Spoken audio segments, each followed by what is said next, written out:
Have you ever wondered if heaven is for real? Well, after a brush with death, a young boy may have the answers millions of us are looking for. Was his vision real or something he dreamed? Well, you can decide for yourself. Natalie Tisdale tells us why people are so interested in this little boy from Nebraska. I remember Jesus. There are streets of gold and a lot of colors.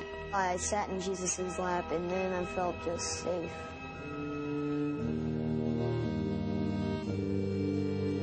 It sounded like a story dreamed up by a little boy, but to understand what Colton Burpo said, you have to hear what he did. It all started on a trip to Colorado. Colton complained of a stomachache, a trip to the doctor, diagnosis, the flu. Back home to Nebraska, another doctor, still no improvement. Colton went downhill fast. As parents, we felt sick.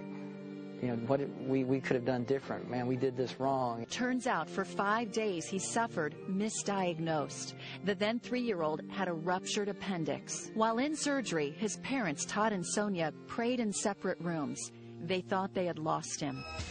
Miraculously, after a difficult recovery, Colton survived.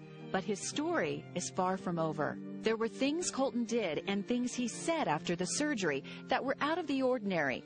But until a drive past the hospital 4 months after his surgery, none of it made sense. His dad jokingly asked Colton if he wanted to go back to the hospital. His response? But you know, Dad, and he looks at me in the mirror and I'm looking at him. He says, the angels, they sang to me while I was there. I remember looking in the mirror and he's just dead serious. Colton's story about heaven was about to begin. And I look at my wife and she looks at me and it's like, has he spoken to you? She's like, no.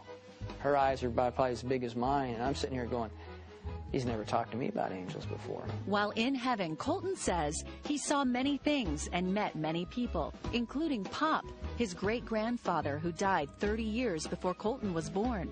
But Colton says he didn't look like the photo in his house.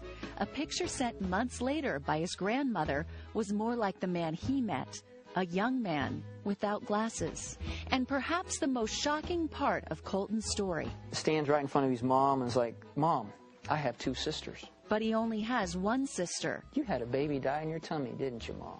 His parents never told him about the miscarriage. She looked familiar, and then she started giving me hugs and telling me that she was glad to have someone from her family up there. Over time, this young man's visions became more real, from his description of Jesus to his talks with God, even a discussion about Armageddon. I actually got a glimpse of it. Now, how does a kid make that up? The Burpo family accepted and embraced their little boy's unbelievable story. Todd Burpo is a pastor here in Imperial, Nebraska, population 1,800. Many people here know about Colton's story. In fact, they've encouraged Todd to write a book about it. He did. Here it is. It's a New York Times bestseller. It wasn't something Todd wanted to do or even knew how to do, but he did exactly what he did the night Colton laid on that table near death. He prayed. God, if this is really you, I kind of laid my fleece out and I said, you know, I don't know how to publish a book, but if you really want me to do this, you're going to have the publishing industry find me. And it wasn't long before that actually happened. So far, 500,000 books have been printed. Bookstores across the country are trying to get more copies. They're on ebook readers, audio tape. There's even talk of a movie. It's a lot for this small-town family. We never imagined it to go where it is. There's a peace I've come to know. As for Colton, he's a pretty straightforward 11-year-old.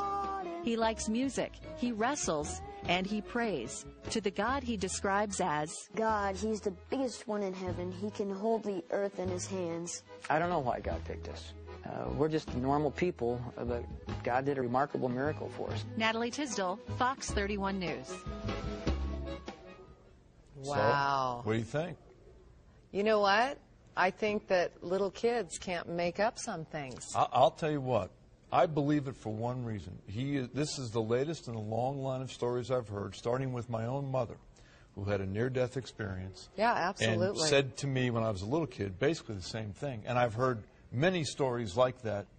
It's amazing. Who are we to say No, absolutely. And I want to hear more from the little boy. That's a fascinating story. Have to get the book. That is a great story. Great story.